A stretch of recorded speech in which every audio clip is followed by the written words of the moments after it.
warahmatullahi wabarakatuh. Selamat pagi, selamat siang, selamat sore, selamat malam, dan selamat berjumpa lagi dengan Ustazah Karini. Apa kabar anak soleh dan soleha? Alhamdulillah, luar biasa, tetap semangat, dahsyat, Allahu Akbar. Hari ini Ustazah akan bercerita lagi tentang sirah nabawiyah. Nah, anak-anak, sebelum memulainya, marilah kita berdoa terlebih dahulu. Sikap berdoa. Sikap berdoa.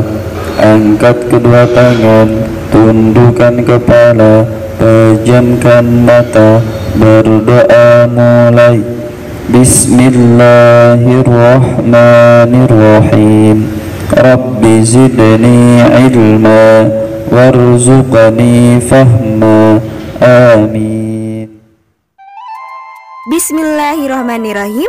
Anak-anak, pada pembelajaran lalu kita sudah mempelajari kisah peristiwa Nabi Muhammad menjadi utusan Allah dan diturunkannya wahyu melalui malaikat Jibril.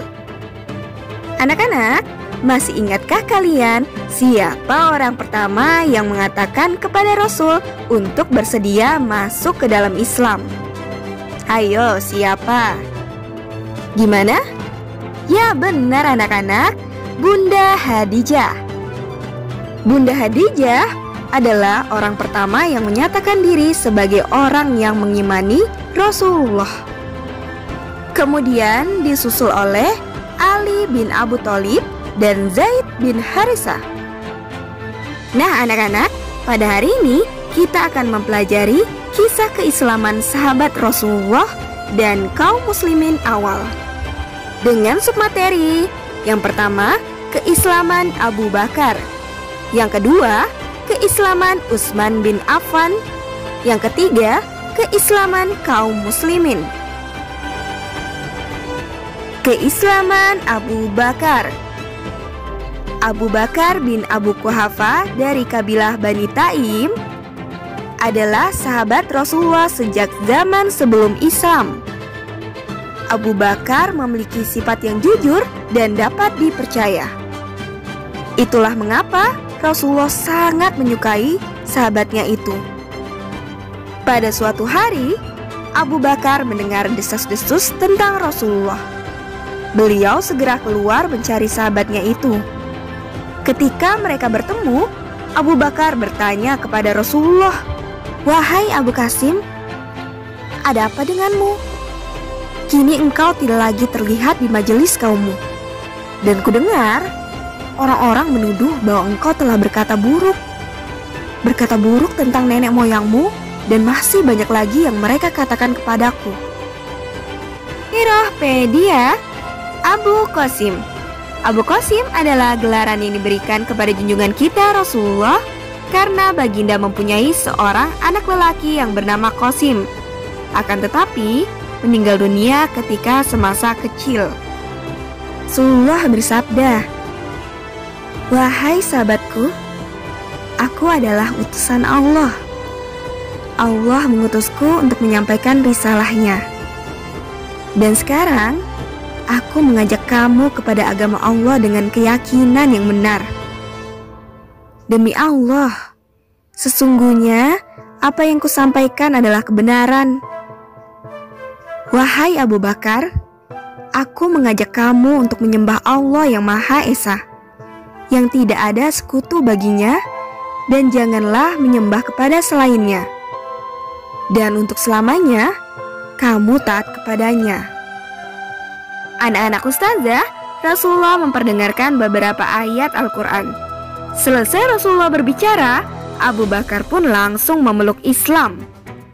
Salah satu kelebihan utama Abu Bakar adalah beliau tidak pernah ragu atas apa yang dikatakan Rasulullah. Rasulullah pun amat bergembira. Suatu ketika, Rasulullah mendengar Abu Bakar dan Umar berselisih pendapat. Rasulullah berkata kepada Umar, "Sesungguhnya ketika Allah mengutus aku kepadamu, kamu berkata kepadaku, engkau berdusta. Tetapi Abu Bakar berkata kepadaku, engkau berkata benar. Dia juga telah menolong aku dengan jiwa dan hartanya, Sekarang, apakah kamu akan menyakiti sahabatku ini? Rasulullah mengucapkan itu 2 kali, dan sejak itu tidak seorang pun berani menyakiti Abu Bakar.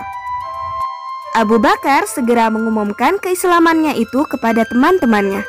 Beliau yang mengajak mereka mengikuti Rasulullah. Dalam waktu singkat, Utsman bin Affan, Thalha bin Ubaidillah, Zubair bin Awam, dan Sa'ad bin Abu Waqqas menemui Rasulullah dan masuk Islam.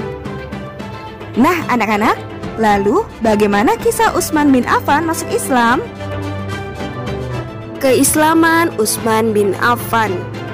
Di suatu ketika, bibi Utsman bin Affan sedang sakit dan Utsman bin Affan mendatangi bibinya yang bernama Urwah binti Abdul Muthalib itu. Kemudian, pada saat itu pula Rasulullah datang ke tempat itu. Utsman pun memperhatikan Rasulullah. Kemudian, Utsman bin Affan dihampiri oleh Rasulullah dan Rasulullah berkata, "Wahai Utsman, mengapa engkau terus memperhatikan aku?" Lalu Utsman bin Affan menjawab, "Aku merasa kagum terhadap engkau dan terhadap kedudukan engkau di antara kami. Aku juga kagum terhadap apa yang sedang dibicarakan oleh orang-orang mengenai dirimu." Dan kemudian Rasulullah mengucapkan kalimat La ilaha illallah. Utsman bin Affan menuturkan, "Demi Allah, mendengar kalimat itu, aku langsung bergetar."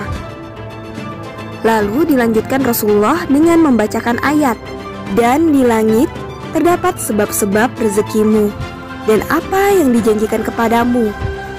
Maka, demi Tuhan langit dan bumi, sungguh, apa yang dijanjikan itu pasti terjadi seperti apa yang kamu ucapkan."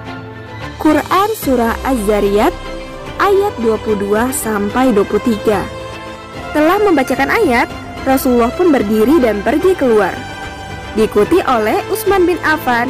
Kemudian Utsman bin Affan menghadap beliau dan masuk Islam. Anak-anak ustazah, perlu diketahui bahwa setelah masuk Islam dan ketika menjadi khalifah, jasa terbesar Utsman bin Affan adalah mengumpulkan ayat-ayat Al-Quran menjadi satu kitab yang disebut Mushaf Utsmani. Kitab ini mengacu pada naskah Al-Quran yang ada di tangan seorang istri Nabi, yaitu Bunda Hafsah. Kitab ini disusun dengan sangat cermat oleh Zaid bin Thabit, dibantu 3 orang sahabat yang lain. Mushaf Utsmani kemudian diperbanyak sehingga kaum muslimin di seluruh penjuru dunia dapat membaca Al-Quran yang sama persis penulisannya. Nah anak-anak, selain sahabat Rasulullah, bagaimana keadaan kaum muslimin yang mula-mula masuk Islam itu? Kaum muslimin awal. Kaum muslimin awal atau dikenal dengan As-Sabiqunal Awalun melaksanakan ibadah mereka secara sembunyi-sembunyi. Hal ini disebabkan karena mengetahui betapa kerasnya kebencian orang-orang Quraisy. Jika hendak sholat, mereka pergi ke celah-celah gunung di Mekah. Keadaan ini berlangsung selama 3 tahun berturut-turut. Sementara itu, sedikit demi sedikit, Islam semakin meluas. Firman Allah yang turun satu demi satu semakin memperkuat keyakinan kaum muslimin. Anak-anak ustazah, ada satu hal yang membuat dakwah Islam berkembang, yaitu keteladanan Rasulullah yang beliau contohkan dengan sangat baik. Anak-anak, kita sudah tahu bahwa beliau adalah manusia pilihan Allah. Kita mengetahui bahwa beliau adalah orang yang penuh bakti dan penuh kasih sayang. Beliau juga sangat rendah hati sekaligus gagah berani. Tutur kata beliau lembut dan selalu berlaku adil. Beliau selalu menepati janji. Perlakuan Rasulullah terhadap orang-orang lemah, yatim piatu, orang sengsara, dan orang miskin adalah perlakuan yang penuh kasih, lemah lembut, dan mesra. Pada malam hari, beliau tidak cepat tertidur. Beliau selalu memikirkan tentang nasib umatnya. Amalan yang dilakukan beliau adalah bertahajud, dan membaca wahyu yang disampaikan oleh Allah kepadanya. Beliau juga merenungkan betapa luar biasanya penciptaan langit, bumi, dan segala isinya. Seluruh permohonannya diharapkan kepada Allah. Hal-hal seperti itu membuat orang yang sudah beriman semakin bertambah cintanya kepada Islam dan semakin kukuh keimanannya. Mereka sudah berketetapan hati meninggalkan sesembahan nenek moyang mereka dan tidak takut siksaan orang-orang kafir yang membenci. Meski ajaran Rasulullah meluas dengan cepat, penduduk Mekah masih berhati-hati dan tidak terlalu hirau. Mereka yang menentang ajakan Rasulullah menduga bahwa akan hilang dengan sendirinya dan orang akan kembali menyembah kepercayaan nenek moyang mereka. Yang akhirnya menang pasti Hubal, Lata, dan Uzza. Itu hanya pikir mereka, dan mereka tidak sadar bahwa keimanan murni yang diajarkan Rasulullah tidak dapat dikalahkan. Islam semakin meluas dan cepat. Anak-anak, kalau keluarga inti, sahabat, dan orang lain telah Rasulullah dakwahi, lalu bagaimana dengan paman-paman beliau yang sebagiannya merupakan para pembesar Quraisy yang disegani? Apa yang mereka lakukan ketika mereka tahu bahwa Rasulullah mengajak meninggalkan sesembahan berhala yang telah begitu lama diwariskan oleh nenek moyang mereka? Kita akan pelajari di pembelajaran selanjutnya. Anak-anak ustazah, hikmah yang bisa kita ambil dari kisah tersebut adalah perjuangan Rasulullah dan kaum muslimin awal tidaklah mudah. Maka dari itu, kita yang dengan mudahnya masuk ke dalam Islam dan tanpa sembunyi-sembunyi seharusnya membuat kita menambah iman kita dan tidak lupa menambah kecintaan kita terhadap agama kita, yaitu Islam. Demikianlah pembelajaran hari ini. Wassalamualaikum warahmatullahi wabarakatuh.